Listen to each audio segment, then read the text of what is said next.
IAS, IPS amasung banking sector any department da officer min hengri no kota adu digi natra sing fazal tawbra sai tamini tamaga tawfam khandraba lanjel naraba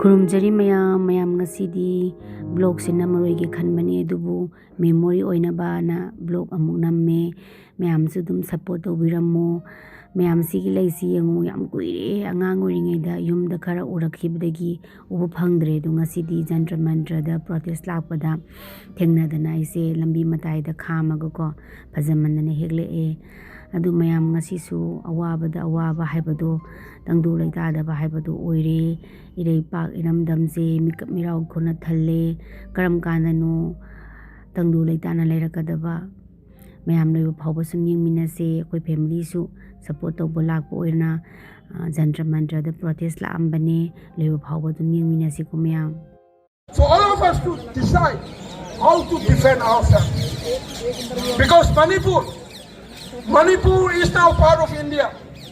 When Manipur became part of India, it means the Indian government has responsibility of Manipuri people. Am I wrong? Indian government and Indian security forces have the right to protect. Why we accept them? Because Manipur also know how to defend ourselves. Because Manipur, Meitei people, we are the warlike people. In our custom, in our tradition, Manipuri mana, Kuki militant, Indian Armed Forces, Kuki militant को पैसा किसने दिया है? Kuki militant को किसने support दिया है? India government ना Kuki militant को किसने प्रोटेक्शन किया है? इंडिया गवर्नमेंट ना down. Kuki militant, Indian military, down. Manipuri mana, कोई आपन मत होना ना. Damasong stage ki amaning da lei puna mag carpet selection bilna mayam apun bado wimina sena ininga habina bani singjari. So moving forward, it's an honor for me, Vernon Ma'am Giriza Devi, to be on the stage and share perspectives to strengthen our collective idea and voice.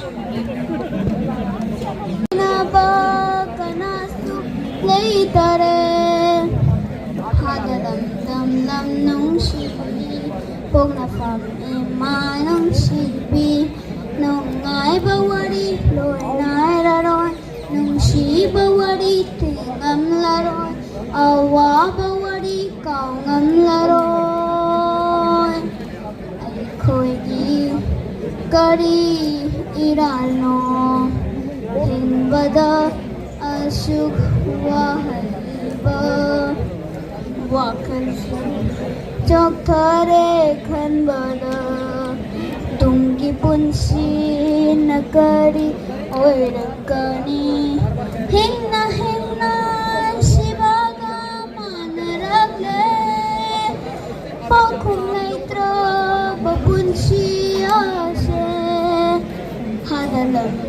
lam nong shi bông na phàm ne ma nong shi bi nong ai ba wari rồi nai ra rồi nong shi ba wari thing am la rồi awa ba wari kaung am la rồi ta bina balai tare akoi gi wari se tau fam khan graba lanjel naraba Mapunan di komisi angakpa hingi asugwana ay nung sibay jalina marumaba kaya sunong manang magitay magdadok kare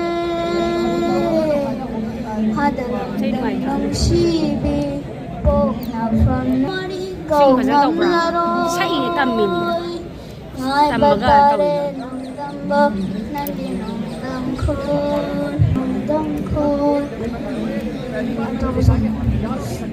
Manipuri mana? Mayam la pa chanagi amko sa kuba ho ko bina bani singjari. ꯃꯁꯤ ꯃꯄꯥꯁꯅꯥꯒꯤ ꯏꯁꯩꯁꯤꯅ ꯑꯩꯈꯣꯏ ꯄꯨꯝꯅꯃꯛꯀꯤ ꯊꯃꯣꯏꯗ ꯌꯥꯝꯅ ꯄꯦꯟꯖꯗꯕ ꯅꯤꯡꯉꯝꯗꯕ ꯑꯃꯁꯨꯡ ꯄꯨꯛꯅꯤꯡ ꯅꯨꯡꯁꯤꯕ ꯀꯌꯥ ꯑꯃꯁꯨ ꯐꯥꯎꯍꯜꯂꯦ. Thank you Lapasana for your wonderful song. Your song carries a weight of love and sincerity and justice. Those mothers, those women who have gone through birth pains, they know the pain. And this has not only been the Trolawi incident. The 2 children died. The mother is left like abandoned. How she must have felt. But in another form of violence, this has been continuing at whenever the militants they like. How about the women farmer who was killed in 2025 when she was tilling her field because without food nobody can raise? And what do the farmers give to the people? If the farmers do not farm, we will be able to eat any food? No. She was doing her responsibility. She was carrying out Manipur. We all have to ask, because you are not doing your responsibility, or you are just abdicating, or you are looking away the other round for certain strategy. What is the strategy? What kind of movement you want to end in Manipur? What kind of conflict you want to end in Manipur? If you want to end insurgency in Manipur, like the way you said that you wanted to end Maoism, the Maoist movement in Chhattisgarh or in central or southern part of India, why you don't adopt an anti-insurgency strategy instead of conflicting or making the communities conflict with one another? The Indian Reserve Battalion, which was sent here in a raid, the SDPO, Cookie terrorists! India government! Cookie terrorists! We won! Justice! We won! Justice! We won! Justice! Long live Manipur! Long live Manipur! Manipuri mana! Manipuri mana! Thagachari. Aroiba speech oina khoi IDP Sugnudagi lakpiba IDP Oza Khaidem Tanbu station da kauthok chari. Thagachari mayam su hamamda adum nexin binabani sinjari.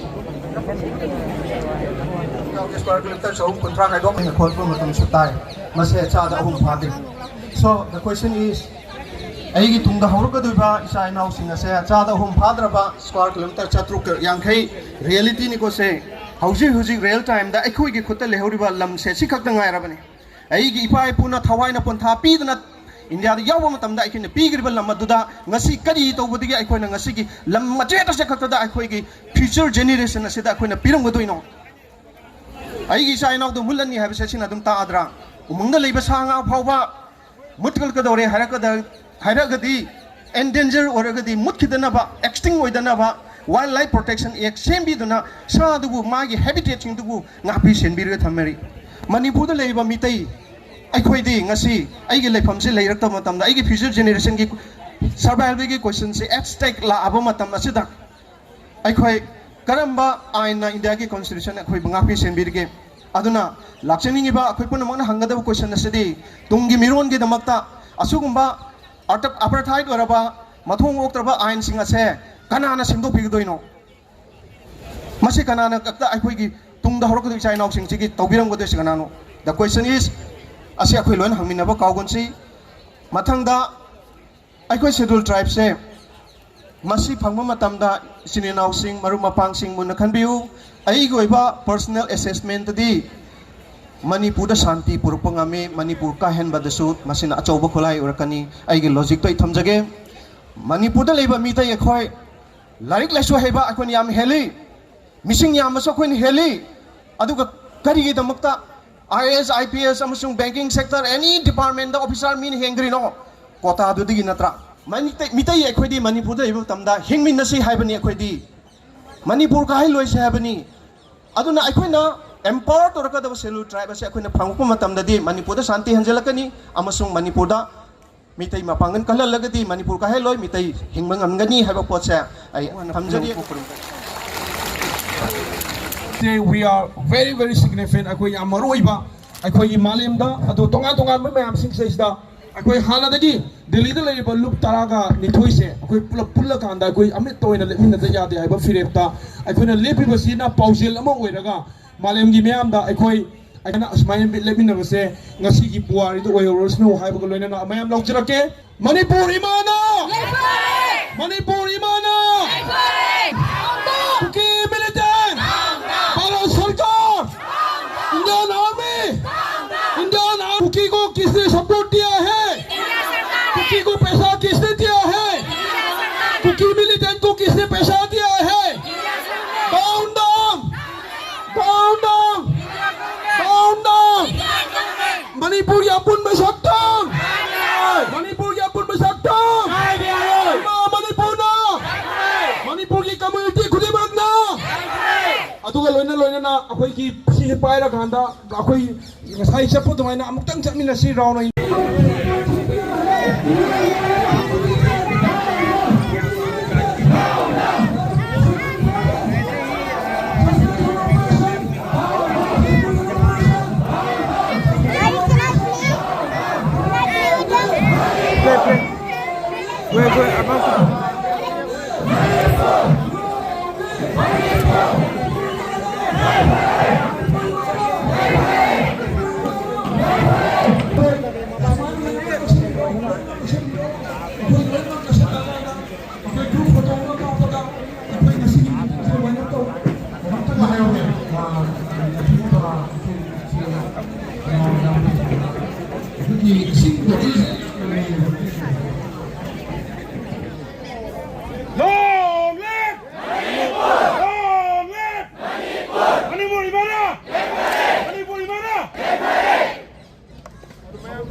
Long live Manipur dong ka lao sina.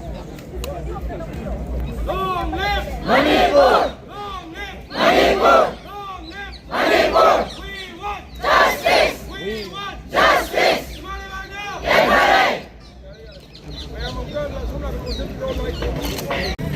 mayam ngasidi wakhan su nuaite ko chahi se ahum phajal e ando khoi mi chanma budi kari budi hai bangamba laini ado ngasi se jantra mantra da protest yauro bane do protest yauro ga halak bane chat paji ngasai hobe hobe tawraga tawbuduna zum photo video su namba ngamhaudre adigi handak se dum isa ju khar nuaita ba ko adi video su dum thagap ko kap su kap ngamdre bo jikanji ko sum sajo ayuki walking chatpa isagi school chatpa adigi mapagi thamosagi school office chatpa asuma myam ni thabak se sum tawna bhona bada is video se mangamdre video ide chu tawbo gam ngamdre mya masidi koi me 3rd May lakpada koi su ningsing mami haidare ko 3rd May gi thokiba thaudok singdo dugi ngasi se ningsing boina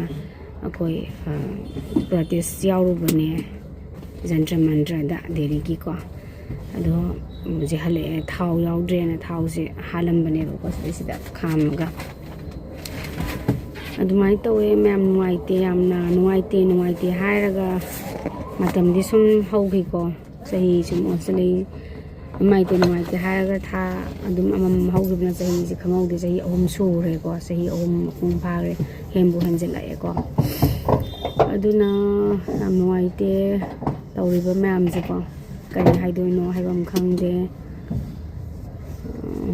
khangde mem ado sum video do chaluraba ko banina memories oina ba na sum aina video je hapjabane sum tungi haureiba reiba isa isu leiba singsina su ujauna ba yengjauna bu ko adigi video se semak pane adu mem sum yengbiyo reiba phauba aduna mem nuaite namsu hemangre ko koi gi lamdam sida tawriba mem je ko ponjanna ba se amutang leragadi koi yamna unity do waragadi mai pakadrana khalle to unity oiba sungam de ko himasen makta da dum punjanna ba se pot se leite haidare aduna micham mamna lawgani micham mamna pendeni chongchong thorakani micham madum sokpa adum sokpa da dum mangjaba asiba da dum mangjaba ko ꯑꯗꯒꯤ ꯏꯁꯥꯒꯤ ꯗꯥꯏꯇ ꯍꯥꯏꯕꯒꯤ ꯇꯥꯏꯞꯇ ꯂꯣꯏꯅ ꯑꯗꯨꯃꯥꯏꯅ ꯇꯧꯔꯛꯄꯗꯧꯅꯁꯨ ꯁꯨꯝ ꯇꯧꯕ ꯑꯣꯏꯔꯦ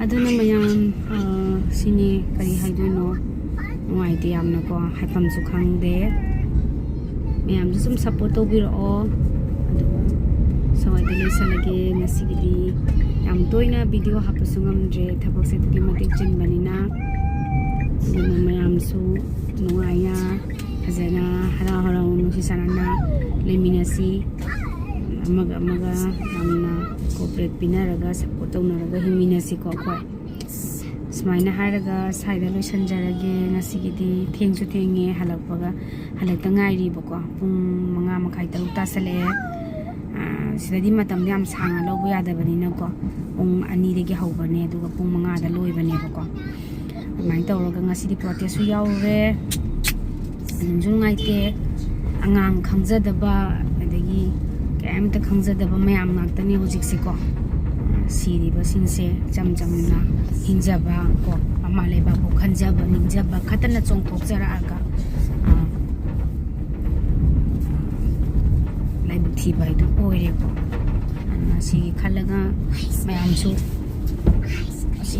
ꯃꯌꯥꯝꯁꯨ ꯅꯨꯡꯁꯤ ꯆꯥꯟꯅꯅ ꯑꯃꯨꯛꯇꯪ ꯂꯩꯃꯤꯟꯅꯁꯤ ꯑꯃꯅ ꯁꯞꯄꯣꯔꯠ ꯄꯤꯅꯁꯤ ꯌꯦꯡꯁꯤꯟꯅꯔꯣꯏꯁꯤ ꯁꯨꯃꯥꯏꯅ ꯍꯥꯏꯔꯒ ꯁꯥꯏꯗ ꯂꯣꯏꯁꯤꯟꯖꯔꯒꯦ